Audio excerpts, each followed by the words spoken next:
And I have to say, the birthday party itself was an amazing display of joyful costume, earrings, and clothing, and there was one man that had a hat, a big fur hat on, with a big coil of joy at the top of his head, and he was strutting around and smiling and very handsome. And I thought, wow, what a wonderful offering for Yongdzin Rinpoche's birthday.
I think we can say that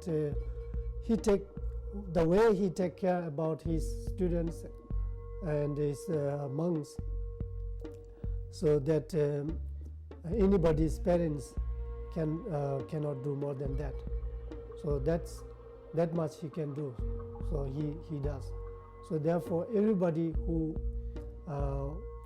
has been with him, he has always this same feeling of being as not only a teacher and a lama, so but also as a very great, how to say, like a parents or father, very, very loving, good father.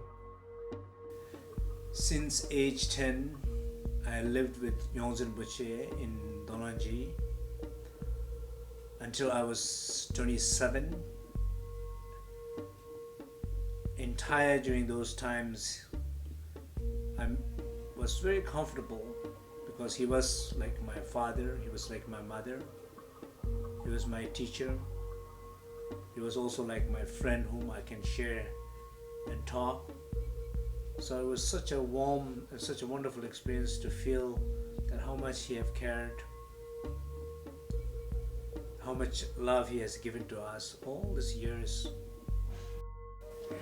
The eighth life is more than enough, but still whether it is useful or not, it depends. What I could do is only teaching.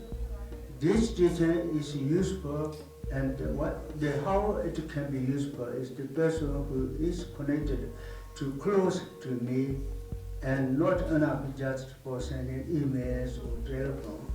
But I have to come to the close and listening what I say and try to keep in mind, not throw away after the retreat. But the useful or not depends for our own circumstances, individual person. And if you concentrating and worthwhile to have something for my teaching is to be something you use for in your mind and with your life.